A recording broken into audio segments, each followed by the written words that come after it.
It looks like we have another very interesting guest with us today, as usual, right? Yes, and our guest is a historian with some very interesting stories. You know, history is a subject that both you and I chat about quite often. Yeah, especially when we reminisce of some of the places we've traveled to that were filled with history. Yeah, I'll say.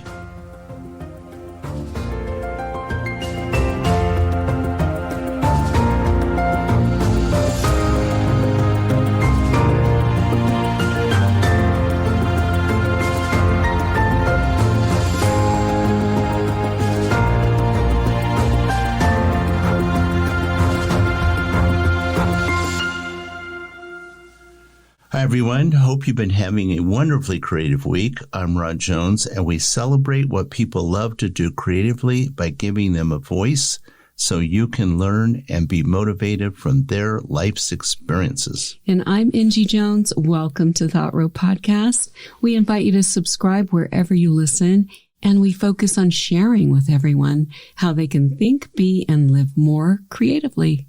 Okay, so seeing how we built it up in the beginning, Yes. How about telling our listeners who our guest is today? Well, today we're going to be speaking with Adam A.J. Schenkman. He's a writer, teacher, and historian. You know, his recent books, which he'll talk about today, have a fascinating take on American history. That Not is something for that I would have sure. expected. No, me neither. It's fascinating, though. Well, in the meantime, how about giving us a quote on history? Okay, well, that was a little tough because there was a lot of interesting quotes from various people, but here's one I feel like it really fits our episode today. And here it is. That men do not learn very much from the lessons of history is the most important of all the lessons of history. And that is by Aldous Huxley. Aldous Huxley, author of Brave New World. Mm-hmm. You know, I read that book when I was just a lad. Very philosophical. Do you remember anything from reading it way back when? Probably not as much as I should. Maybe it's time to reread it. You know what? I remember the cover. Yeah. The cover is really says a lot just looking at the cover. Sure. So you can judge this book by its cover. Okay. So let's introduce our guest. But first, I know you have an important message for our listeners. I do. You know, we've been reluctant in the past to come right out and ask everyone. But if you're listening to this podcast right now, can you please do us a little favor and help us out? On our website, we have added a feature where you can do that, where you can help us out and help support the podcast. And it's called Buy Me a Cup of Coffee. You can just scroll down on thoughtrow.com and you will see the button where it says Buy Me a Cup of Coffee. And there you can donate as little as $1 to help us with our podcast. And we will use that money to help with production costs and website costs. So please, if you guys enjoy the podcast, give us a helping hand. We would appreciate it. And so anyway, now let's move on to our interview with Adam A.J. Schenkman. I know you guys are going to love it. It's going to be a good one. He's very interesting.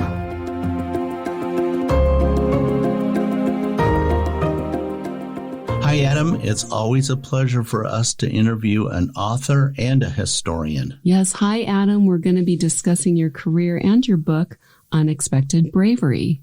Hi. It's great to be with you here today. Thank you.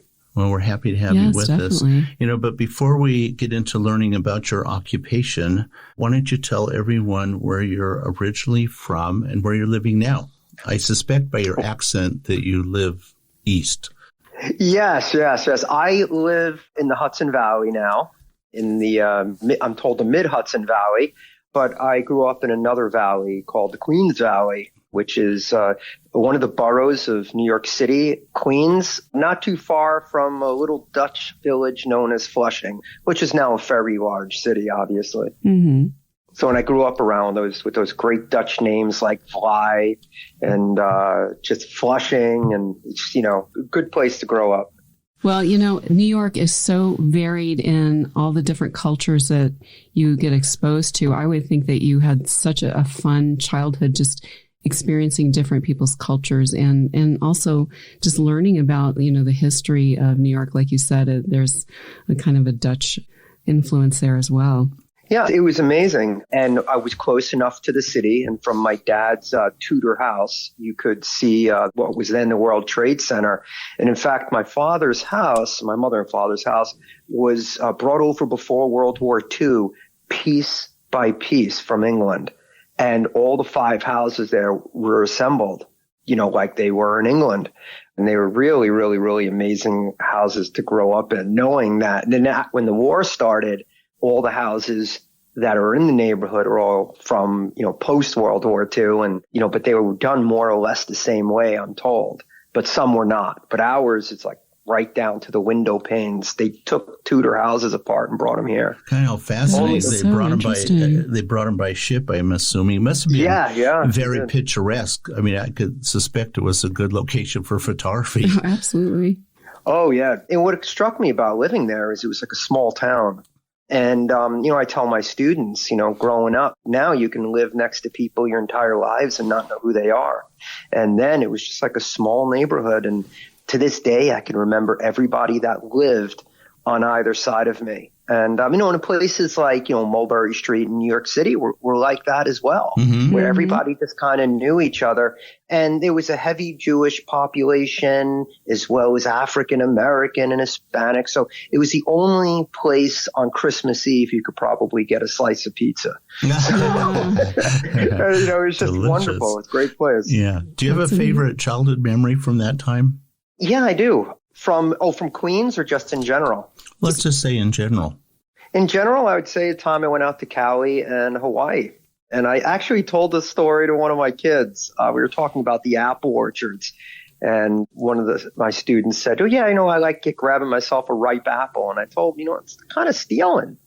And he's like, it's just one. And I said, well, like when I went out to Arizona, my mother told me if everyone threw a rock into the Grand Canyon, it'd eventually fill up. And being 8 years old, I freaked out. And heaven knows a lot of rocks have been pitched into that canyon. Oh, my goodness. Yes. And pieces of paper that people wrote things that they wanted to get rid of in their life. Well, as an 8-year-old, I wasn't thinking that I could bean somebody down below there. But I remember crying about it, because and I wanted to go down and find the rocks because I had thrown 5 more before I'd gotten caught. But we were in Hawaii and my father saw the sugar cane, and I'll never forget. He pulls over and my mother goes, Michael, no, don't take the sugar. It's a bad example for the kids. And my father bit into the sugar cane. And I'd say a couple of hours later, we were in the emergency room, and the emergency room doctor sees him and goes, stealing sugar cane, are we? His whole face blew up. They'd put some kind of chemical. But I also remember Pearl Harbor. And that was a time when there were veterans there that were explaining everything to you. There was a pool fed by the Pacific. And I just remember, I had a lot of family that lived out in California. And one of them lived by Rampart, which is from Emergency. Yes. And also Jack Webb. Oh, yeah. The Dragnet days. Yeah. Yep. I didn't remember any of that. I just remembered everything about my life was Emergency. That and then later Chips. Oh, yeah. And, when I'd say to my friend, I'm Punch, you're Baker, and all of this stuff. And I just remember, being out in California and seeing all this stuff. And I only wanted to see Emergency 51. And so those are some of my memories, those are good memories. Eating fresh coconut. Yeah. Also, as a writer, that's good stuff that you can look back on, especially the way you just described it, which was excellent. How about you, Angie? Well, let's move on to our interview. And before we get into discussing your book, let's start with you telling us why you became a writer, Adam. Writing, just like reading, has always been a place of safety for me. Like I always tell my students, it's a really good book if you get transported there and you become and you lose all sense of time. And that's how I felt about when I was writing. I was also a sensitive, kind of emotional, kid. And my mom was, sick when I was growing up. And so I think it was just a way to express my emotions. And I don't think I ever thought I was going to, be famous or, I was going to be like a James Patterson or J.K. Rowling or anything like that. I also just had a very, very, vivid imagination. And I think it was just a way for me to just take myself away from everything. And you kind of went on to do a lot of history research. I mean, you teach history, correct? Mm-hmm. Correct. Seventh graders, which sometimes people go, "Oh, good for you," But I love them. They're great. Their minds haven't been spoiled yet, and the questions they ask, it's like it helps my writing because they see things from different angles. Things that I just, I'm so stuck in my ways, I can't really kind of see that. Well, the feedback that they get from the programming that they watch, et cetera, it sets the tone for how they approach life. And I suspect you could pick up a lot from their experiences. Oh, yeah. Especially around music, too. When you tell them, no, that's not an original song. That's like us. They didn't write that. That song's 60 years old. Isn't that funny? They when you hear like the new remix of some song, it's like, oh, that song is really old. And everybody's thinking, oh, it's so fresh and new. Oh, Disney. Yeah, for sure. Well, Speaking of history, history has a way of being presented in a very condensed form. That's how we see it today anyway, often leaving out the interpersonal stories of those that lived that history. What do you find to be the most interesting for you as a writer when you do the research on the people that lived in that period of time or lived through those histories? I once read a quote by, I just remember him as Professor Gorin, and he liked looking at the underside of history. What's going on at face value and then what's going on in the background. And I think that's, I grew up in the era that history was the history of great men, but those great men, and to a lesser extent, and, I'm not saying this, factually or my beliefs, a lesser extent women, we weren't getting into women's history and all that, but all these people, these unknowns, they were behind these great men, if that makes sense. I mean, to some of these people, the only testament that they even lived, it was a headstone. And, what I look at is, even if I delve into someone like a Lincoln, is what makes them human. And that's all they were. My mom used to say that, when I'd talk about Pete Townsend, he puts his pants on one leg at a time like everybody else. Sure. And I always used to say, no, actually he has someone that helps him. But I just, I like to know, like, for instance, in some of the stuff I'm researching now is how people like John Adams, they struggled. And the feelings that I might have of feeling unworthy, this guy had this too. And Abraham Lincoln suffered from such severe depression that sometimes he wouldn't even carry a pocket knife. And I like to and then just the everyday people that made up society. Like in Albany, I was taking some courses up at Albany at one point, heading towards a doctorate, and we talked about gender in society, what gender you are. You get that gendered perspective. A woman will see history in the Civil War in Columbia, South Carolina differently than a Confederate soldier might see it. A child will experience war differently than, an adult, and so on and so forth. So I kind of like to look at those aspects and just what makes someone a human with human experiences. I guess things I can relate to. Yeah, well, it's really interesting because we talk about the framers of the Declaration of Independence, but very few people know what they had gone through and what happened to them afterwards. They think, these are just a bunch of guys sitting around in a nice room with their quill pens dreaming all this stuff up, which they did. But their life by any stretch was no cakewalk. And they really, especially after, a lot of them were murdered. A lot of them died. Yeah. And a lot of them, like Jefferson, he was borrowing so much money at the end of his life. His property was liquidated. He was so poor because he spent, it was a champagne taste on a beer budget towards the end of his life. Yeah. And then what's also interesting too is I love getting into, the women like, Abigail Adams, who's, Sojourner Truth. And I like just kind of delving into that whole, again, what makes them human and how different people experienced different experienced history. And some of it continues. I mean, I was researching a fellow by the name of Johannes Lefevre, and his headstone is right down the road from me. Oh, and really? yeah, there's a picture. Someone has maintained a picture of him in uniform on his headstone. And so, and just to stand there, but it goes back even to when my aunt owned a house in this area, and I began researching it. I got to the point where I knew where everything happened. I knew where this man died, where his children were buried. And it's just like, it's almost like a detective, you're rebuilding their lives. And almost the more ordinary their lives, the more challenging. I think what's important to you as a writer also, because you do that research and you understand their lives, the good, the bad, and the not so good, their lives that they experience, and you're able to share that in your writing, and then people can live kind of vicariously through their experiences or relate it to what's going on in their own life, and they can say, heck, maybe I don't have it so bad after all. I'm glad I'm learning from this person, but I wouldn't want to, I'd rather not be them, but I'm learning from them. Yeah, that's true. It also worked when I was a first responder. I'm like, well, I was having a hard day, but this person's having a lot harder of a day. Yeah, definitely on that one. Yeah. So that's good. Yeah. Well, Adam, your book, Unexpected Bravery, is principally about women and children of the Civil War. Why was this book important for you to write, and what will readers learn from it? A lot of this comes out of discussion with students. Having a student ask me, were there other African Americans in the Revolutionary War besides Crispus Attucks?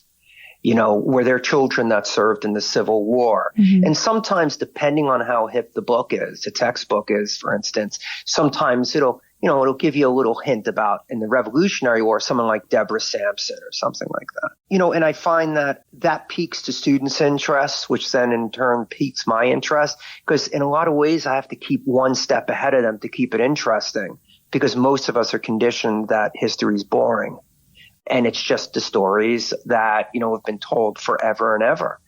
And I remember being a kid in my social studies class, and my social studies teacher was a veteran of beaches in Normandy, and he was a medic. Mm. And when we got to World War II, that's the first time I ever kind of was put into my head that not everybody in Germany was a Nazi. And he talked about this guy Hans that he knew, who was a prisoner of war. And, and that was a new perspective for me. And I think that my students kind of bring a fresh perspective. And I think what I want people to learn from it is just how horrible war is, and how horrible it was that there were children that started out as, drummer boys, mm-hmm. and some of them were picking up rifles at 10 years old. Mm-hmm. And Ulysses S. Grant's son, Frederick Grant, talks about, how horrible it was just, loading bodies up and seeing and in a lot of these diaries that you read, people talk about, seeing their first casualty. And, one kid said, I'm walking on the battlefield and I see this beautiful blonde-haired boy and is from the Confederate, probably about my age, and he's just wearing this beautiful, uniform that his mother probably made for him. And he said, and he looked so alive. His cheeks were still red. And he mm-hmm. said, after that, I just sat down and had myself an old-fashioned boo-hoo.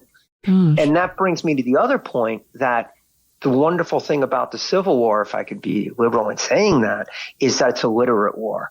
There is so much written by people, diaries, letters, memoirs. And as Ken Burns said in his documentary, that these people were making history, and they knew they were making history. They were part of something big. I want to make a comment about that. I've read a lot of those letters, and I look at my own mm-hmm. penmanship and my own spelling, and their letters are beautifully written, very articulate, tremendous command of language. They're very eloquent. They're very eloquent, and they're very deeply personal written. Mm-hmm. That is right about, that's a really interesting thing about observing how literate these people were during the Civil War and how well they documented everything that was going on in their lives. And a lot of that had to do with letters that they were sending back and forth, even amongst the troops. If you were in one command and your brother was in another command, you often sent letters back and forth and communicated with them and let them know what was going on. That's fascinating. Absolutely fascinating. And I find that give me lots of letters, because as I say to my students, those letters were never meant to be read. So you really know that, the feelings are true there. Memoirs, sometimes these guys were writing them, were writing journals with the idea that maybe they would write history. a book about their adventures. Their histories, their legacies, right? They're writing their legacies. Right. in their interpretation. There's a reason that Eleanor Roosevelt burned a lot of her letters, especially those personal FDR, letters. Yeah, those personal letters for sure. Yeah. When I was a very, very young boy, my father said, "Come here, I want you to watch this on television." And it was people that were still left over from the Civil War that were marching. And of course, they had like a little parade of all veterans, but these were the ones that were still around for the Civil War. They were all very old men, but what they were the parts of the drum and fife corps. So a lot of these were like 12, 13 years old. And that's why they were still able to march, in that parade honoring veterans. And my dad said to me, pay real close attention to this, because this is something that nobody else will see ever again, because it's going to pass and it'll be gone. It'll just a memory that you'll hold in your own heart and mind. I thought that really made a big impression on me. And those were Civil War veterans. That was it made a an long impression time on me, ago. and I wasn't even there. But that's what I tell my students, that it really wasn't that long ago. Like I told them that when I was born, something like the Battle of Little Bighorn hadn't even happened 100 years ago. That when my brother was born, the Civil War hadn't even been over 100 years. Isn't that amazing? And, I had a student, I'll never forget this. I had a student, I won't say his name or anything, but he was living with his grandparents, and his grandparents were sharecroppers from the South, and their parents were slaves. Oh my goodness. And it was just, that's how, when I was a young boy, my dad had a friend, and her mother lived with her. And this woman was so old. And she would talk to me about going across the Dakotas in a covered wagon. Oh, man. And so, it's not, I remember World War I veterans, and they're all gone now. Yeah, sure. So that's why what you said made such an impression on me. Yeah, there was a couple times that my father did that for me, and I thought that was a very special gift that he gave me, because he also did that when we were in small towns in Colorado and there were still Indians running around. And he said, take a close look at this, because, by the time you get a little bit older, they'll all be gone. I want to make a comment in our educational system today, and I suspect this is kind of true throughout the world. Current events are often a result of things that have happened in the past history. What are your thoughts on that? I kind of, I'm trying to figure out what side I want to take this. In terms of the past and the future, that's important as a history teacher to be able to do that. And I frequently relate what's going on today to what was going on in the past, and how sometimes we take that past to learn lessons about what's going on in the future. And, as I say to my son, it is what it is. And, but he asked me, he's 8 years old. He asked me, he said, when Russia just invaded Ukraine, it's not like when Hitler invaded the Sudetenland. After I got over the shock of my son even knowing what that is, right. It sent chills up my spine. Just, that's the past and the present, and how Western Europe's reacting to it, how Poland's reacting to it, how people are reacting to it. And of course, I take I don't know if it's a Buddhist approach to it or what, but I always say, yes, we can look at the past and see some of the present, but, it's not World War II, because World War II happened already. And there were specific things that led to World War II, and those people are not even around anymore. So I don't know if I answered your question or I took it in another direction. No, I think you did. And I'm going to jump ahead a couple questions, because Angie's got a really great question, and I'd like her to ask you this one right now, because I think it's very relevant to something you just said. Well, it just kind of connects with what you were talking about. In 1905, Life of Reason, George Santayana wrote, "Those who cannot remember the past are condemned to repeat it." What does that statement mean to you as a writer, researcher, historian? And I'm going to come back at you with Bon Jovi. It's all the same, only the names change. I think it still applies. I think that some things, I always think about what Albert Einstein said, the definition of insanity is doing the same thing over and over again. Sure. Yes. It's expecting different results. I think in some ways we learn things, but I think in other ways, I think that we're just not ready to learn it yet. Like for instance, maybe that father figure who, why won't he recognize, how he was behaving? Because he's not ready to recognize that yet. And maybe that's some of it with, human beings, and things from the past. But I always think about in terms of war, that old Pete Seeger song, when will they ever learn? When will they ever learn? And I think that's a hard lesson that we're kind of I don't think we've learned a tremendous amount from the past because we're still killing each other in large numbers, and I think that, but I think on other things like the environment and human rights and just learning how to live together in a lot of other ways, I think we're learning a lot from the past. If you're open, if you're seeing it. I mean, part of it is you have to actually see that's what I was going to say. Yeah, you have to see it. And I don't think some of the things, like, I think about students will ask me, well, why did this happen in history? And why are we only correcting it now? Or why are we only talking about it now? And I'll say, because we weren't ready to see it. Sometimes when things are painful, we tend to shy away from it instead of hitting it head on. True. But also when the books that you're writing, and also just being a historian and a history teacher, I think you bring up these very relevant stories and make them livable and relatable to where your students and your readers can take away the lessons, so to speak, of what went on during those times to maybe make it applicable to what's going on currently. Instead of just battles. Right. Instead of just battle after battle after battle. Right. One of the things I used to do is and it's not related to Civil War, but I always, actually, one of the things that I do too is I used to talk to my students about this book that I read about Joe Two Trees. Yeah. And he said, a child is looking to get a merit badge or something for the Boy Scouts. This is in Pelham Park in New York. And he stumbles upon this old Native American who, I think he's Algonquin, and he's dying. And he wants this boy to know his whole story. And he tells him his entire life. And finally, Theodore says, why are you telling me all this? And he says, because as long as I tell these stories, I'll always be here. I will always be alive. Mm-hmm. And there'll be lessons from my life for other people to learn from. Now, Joe Two Trees thought he was the last of the Algonquins. He didn't realize that, maybe about 2-3 hours north, was the whole reserve.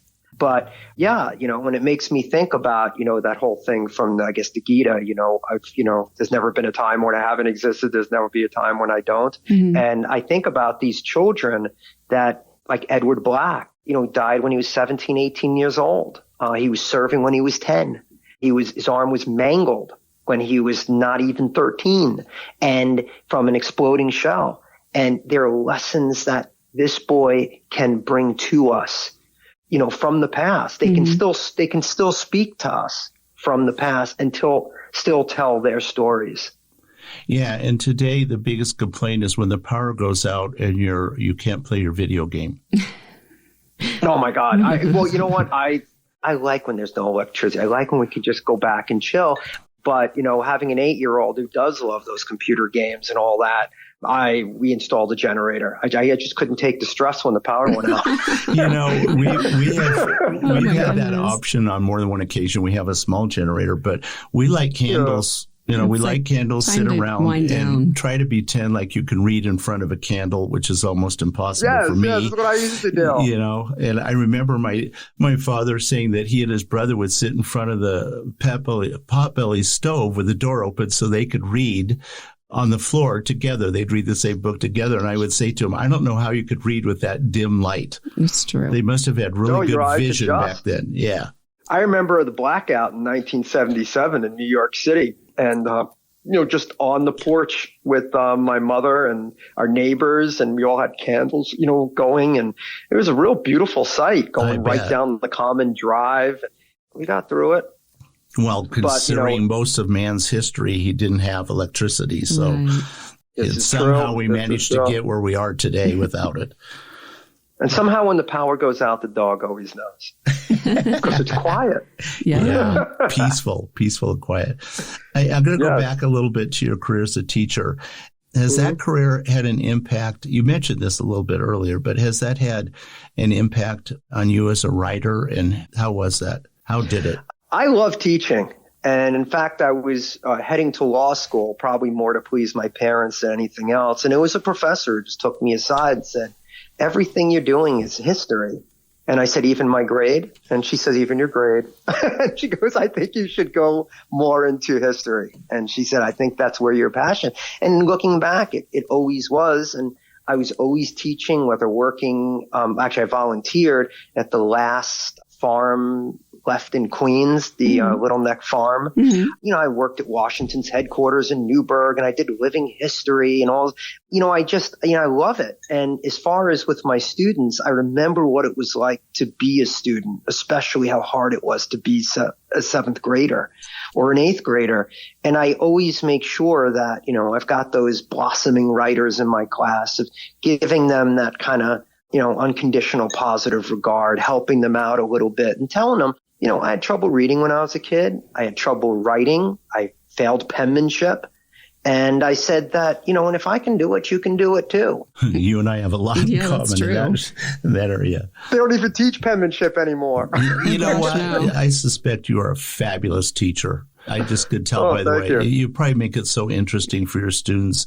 I know when I was in school, if it wasn't for wood shop and metal shop, I would have never graduated. But I did have an English literature teacher, and I got an A+, A- in that class every single semester because I loved how he taught, and I loved English literature, and I thought it was so fascinating, but it was because how he presented it. And I bet you present to your students in incredible ways.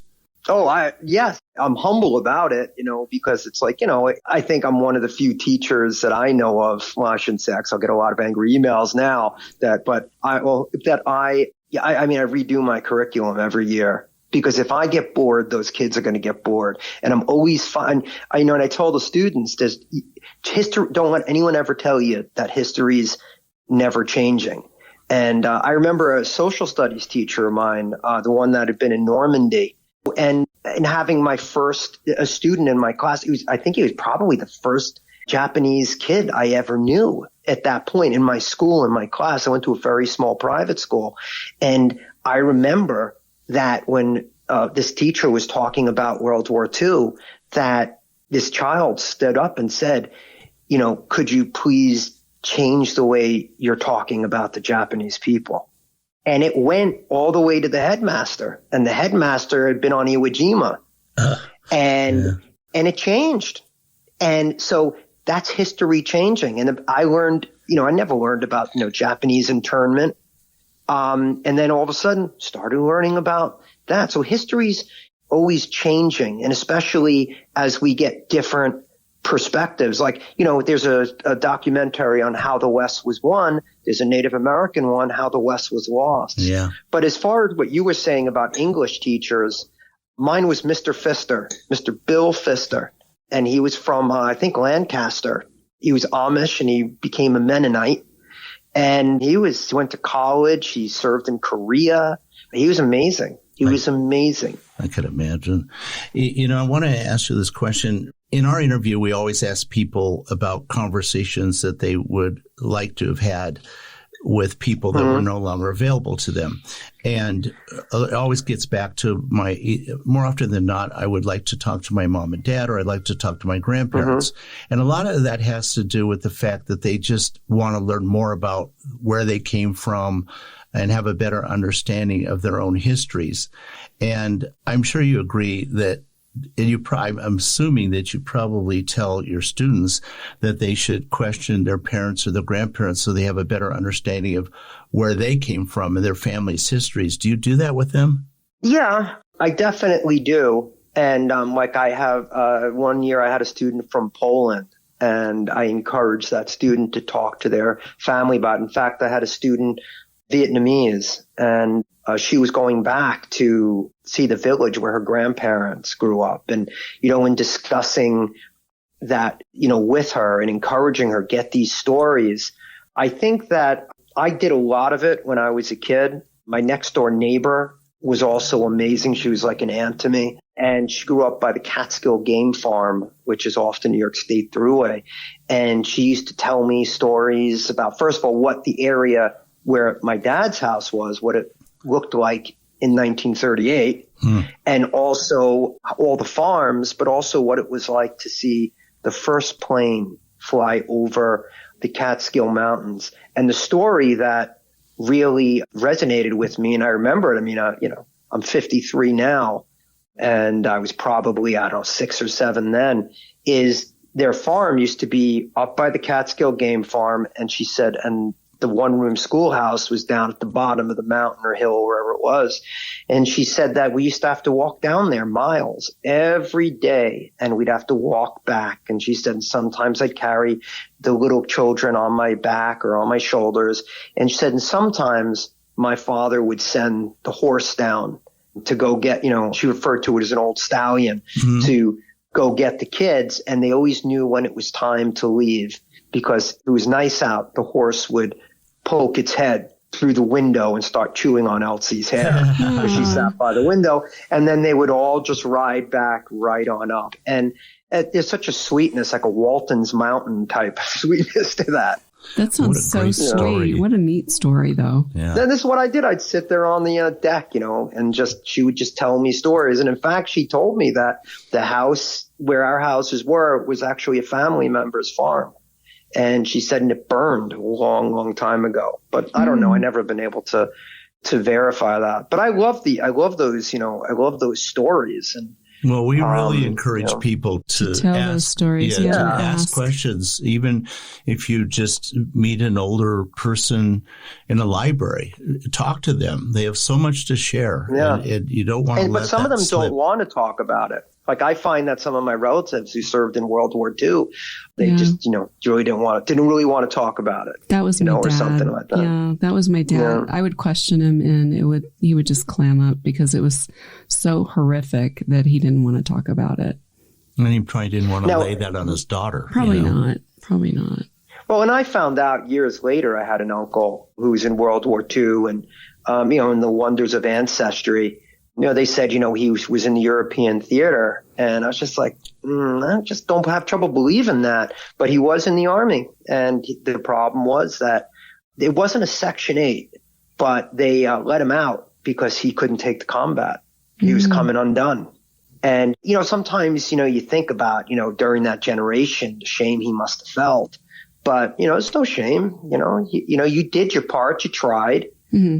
But not everybody can, serve in battle. Yeah, well, who amongst us can judge that? Unless you've been there, unless you've done that. Yeah. I mean, I'm a Vietnam veteran, and I had a piece of cake. It was no big deal for me, but a lot of my friends, it was quite the opposite. Mm-hmm. And so, some will share and some don't want to share, and you just have to respect that. Yeah. And that's another thing what you were saying about history, and we were saying about history changing. I remember sitting in a course on Vietnam and the professor talking about it, and there's some older guy in the back raising his hand, and you're looking all stressed out. And finally the professor called him and he said, "That's not the way it happened. I was at that battle." That's not the way it happened. I was there. And I was like, and the whole class just turned around, and he goes, "But I read it in a book." And he says, "Yes, you did. I'm telling you. That's not the way it happened." Yeah, well, a lot of times history is presented under somebody's personal agenda or government's agenda. They tell people what they think they should hear. Besides writing books, it looks like you have you write and publish articles. Tell us a little bit about that. Mm-hmm. Not so much as I used to, but I wrote for the Times Herald Record and the Blue Stone Press and Schenkman Journal. I enjoy, writing little pieces here and there. I still occasionally write for the Gardner Gazette. And, I do have quite a backlog of articles on New York Almanac, spelled with a K. I really do like Hudson Valley history and local history, but I'm starting to really branch out into national history. I think you'd asked me at one point in a conversation, why the interest in California. Mm-hmm. And that goes back to when I was a little kid, where I read a book called Samson, the Last of the California Grizzlies. And it was such a heart-wrenching book. And I just remember just doing what my son does, just looking up everything I could find in the library, not online, about California. And that it's a grizzly bear bears the flag, and just all of that great stuff. And of course, just Hollywood, and all that, and the beautiful beaches and Pacific Coast Highway.